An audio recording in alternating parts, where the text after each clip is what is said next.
بسم اللہ الرحمن الرحیم۔ السلام علیکم ورحمۃ اللہ وبرکاتہ۔ حضرت ابو ہریرہ رضی اللہ تعالی عنہ سے روایت ہے کہ رسول اللہ صلی اللہ علیہ وآلہ وسلم نے ارشاد فرمایا، تم لوگ اپنے مرنے والوں میں سے کسے شہید سمجھتے ہو؟ صحابہ کرام رضی اللہ تعالی عنہم نے عرض کیا، اے اللہ کے رسول، جو اللہ کی راہ میں قتل کیا جاتا ہے ہم اسے شہید سمجھتے ہیں۔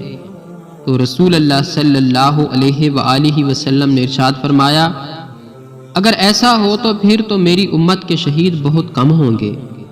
صحابہ کرام رضی اللہ تعالی عنہم اجمعین نے عرض کیا، اے اللہ کے رسول، تو پھر شہید اور کون ہے؟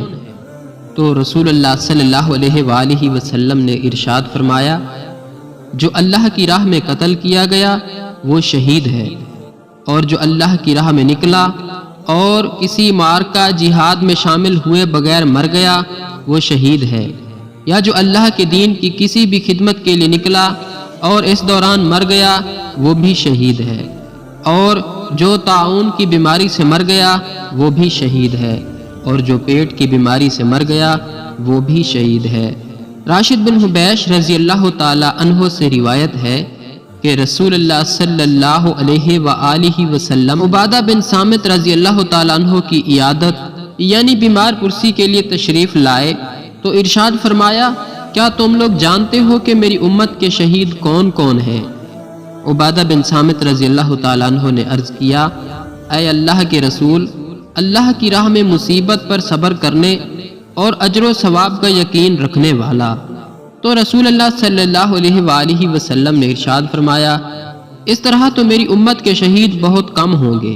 اللہ عز و جل کی راہ میں قتل ہونا شہادت ہے، اور طاعون کی موت شہادت ہے، اور ڈوبنا یعنی پانی میں ڈوبنے سے موت واقع ہونا شہادت ہے، اور پیٹ کی بیماری شہادت ہے، اور ولادت کے بعد نفاس کی حالت میں مرنے والی کو اس کی وہ اولاد جس کی ولادت ہوئی اور اس ولادت کی وجہ سے وہ مر گئی، اپنی کٹی ہوئی ناف سے جنت میں کھینچ لی جاتی ہے، اور جلنا یعنی جلنے کی وجہ سے موت ہونا، اور سل یعنی سل کی بیماری کی وجہ سے موت ہونا شہادت ہے۔ سل کی بھی مختلف شرح ملتی ہیں، جن کا حاصل یہ ہے کہ سل پھیپھڑوں کی بیماری ہے۔ سعید بن زید رضی اللہ تعالیٰ عنہ سے روایت ہے کہ رسول اللہ صلی اللہ علیہ وآلہ وسلم نے ارشاد فرمایا، جو اپنے مال کی حفاظت کرتے ہوئے قتل کیا گیا وہ شہید ہے، اور جو اپنے گھر والوں کی حفاظت کرتے ہوئے قتل کیا گیا وہ شہید ہے، اور جو اپنی جان کی حفاظت کرتے ہوئے قتل کیا گیا وہ شہید ہے، اور اپنے دین کی حفاظت کرتے ہوئے قتل کیا گیا ہو وہ شہید ہے۔ مذکورہ بالا احادیث کی روشنی میں شہید کی مندرجہ ذیل اقسام سامنے آتی ہیں۔ نمبر 1، اللہ کی راہ میں قتل کیے جانے والا یعنی شہید معرکہ اور مسلمانوں کے یقینی اجماع کے مطابق یہ افضل ترین جہاد ہے۔ نمبر 2، اللہ کی راہ میں مرنے والا یعنی جو اللہ کی راہ میں نکلا اور موت واقع ہو گئی، مثلا غازی، مہاجر وغیرہ۔ نمبر 3، مطعون یعنی طاعون کی بیماری سے مرنے والا۔ نمبر 4، پیٹ کی بیماری سے مرنے والا۔ نمبر 5، ڈوب کر مرنے والا۔ نمبر 6، ملبے میں دب کر مرنے والا۔ نمبر 7، ذات الجنب سے مرنے والا۔ ذات الجنب وہ بیماری جس میں عموماً پیٹ کے پھولاؤ کی وجہ سے یا کبھی کسی اور سبب سے پسلیوں کے اندرونی اطراف میں ورم یعنی سوجن ہو جاتی ہے جو موت کا سبب بنتی ہے۔ نمبر 8، آگ سے جل کر مرنے والا۔ نمبر 9، حمل کی وجہ سے مرنے والی ایسی عورت جس کے پیٹ میں بچہ بن چکا ہو۔ نمبر 10، ولادت کے بعد ولادت کی تکلیف سے مرنے والی عورت۔ نمبر 11، پھیپھڑوں کی بیماری یعنی سل کی وجہ سے مرنے والا۔ نمبر 12، جو اپنے مال کی حفاظت کرتے ہوئے قتل کیا گیا۔ نمبر 13، جو اپنے گھر والوں کی حفاظت کرتے ہوئے قتل کیا گیا۔ نمبر 14، جو اپنی جان کی حفاظت کرتے ہوئے قتل کیا گیا۔ نمبر 15، جو اپنے دین کی حفاظت کرتے ہوئے قتل کیا گیا۔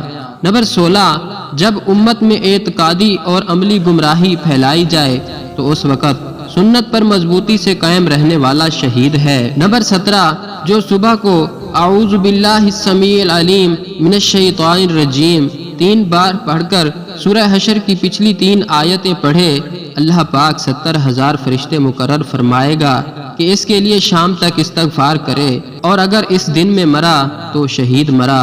جو شام کو کہے صبح تک کے لیے یہی بات ہے۔ نمبر 18، کسی موذی یعنی تکلیف دینے والے جانور مثلاً سانپ وغیرہ کے کاٹنے سے مرا تو شہید ہے۔ نمبر 19، جو سچے دل سے شہادت پانے کی دعا کرے۔ نمبر 20، طلب علم میں مرنے والا شہید ہے، اور طلب علم میں مرنے والے سے وہ شخص مراد ہے جو حصول علم اور درس و تدریس میں مشغول ہو، یا تصنیف اور تالیف میں مصروف ہو، یا کسی علمی مجلس میں حاضر ہو۔ جس شخص نے اپنی زندگی لوگوں کی مہمانداری اور خاطرداری اور خاطر تواضع میں گزاری، وہ شہید ہے۔ جو شخص میدان کارزار میں زخمی ہو کر فوراً نہ مر جائے بلکہ کم از کم اتنی دیر تک زندہ رہے کہ دنیا کی کسی چیز سے فائدہ اٹھائے، وہ بھی شہید ہے۔ جو مسلمان اپنے مرض میں حضرت یونس علیہ السلام کی دعا 40 مرتبہ پڑھے اور اس مرض میں مر جائے تو اسے شہید کا ثواب دیا جاتا ہے، اور اگر اس سے اسے چھٹکارا مل جائے تو وہ اس حال میں صحت مند ہوتا ہے کہ اس کی مغفرت ہو جاتی ہے۔ لا الہ الا انت سبحانک انی کنت من الظالمین۔ ہمارے پیارے آقا حضرت محمد مصطفیٰ صلی اللہ علیہ وآلہ وسلم نے ارشاد فرمایا، جو شخص مجھ پر 1 مرتبہ درود بھیجتا ہے اللہ تعالیٰ اس پر 10 بار اپنی رحمت نازل فرماتے ہیں۔ جو شخص مجھ پر 10 مرتبہ درود بھیجتا ہے اللہ تعالیٰ اس پر 100 مرتبہ رحمت نازل فرماتا ہے۔ جو شخص مجھ پر 100 مرتبہ درود بھیجتا ہے اللہ رب العزت اس کو دونوں آنکھوں کے درمیان برات یعنی نفاق اور آگ سے نجات لکھ دیتے ہیں، اور اللہ تعالیٰ اسے قیامت کے دن شہیدوں کے ساتھ رکھے گا۔ مسلم بن زیاد کہتے ہیں کہ میں نے انس بن مالک رضی اللہ تعالیٰ عنہ کو کہتے ہوئے سنا کہ رسول اللہ صلی اللہ علیہ وآلہ وسلم نے فرمایا، جس نے صبح کے وقت یہ دعا پڑھ لی اس کے تمام گناہ معاف کر دیے جائیں گے۔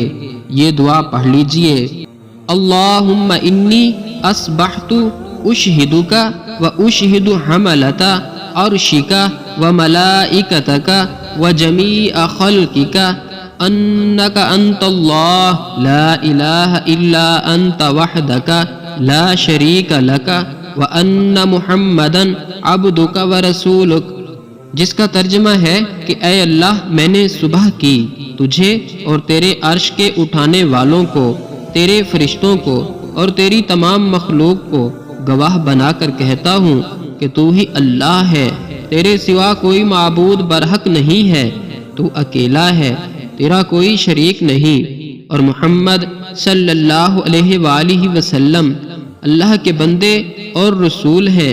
رسول اللہ صلی اللہ علیہ وآلہ وسلم نے فرمایا کہ اس دعا کے پڑھنے والے سے جتنے بھی گناہ سرزد ہوئے ہوں گے سب معاف کر دیے جائیں گے، اور جس نے ان کلمات کو شام کے وقت کہا تو اس رات میں اس سے جتنے گناہ سرزد ہوئے ہوں گے سب معاف کر دیے جائیں گے۔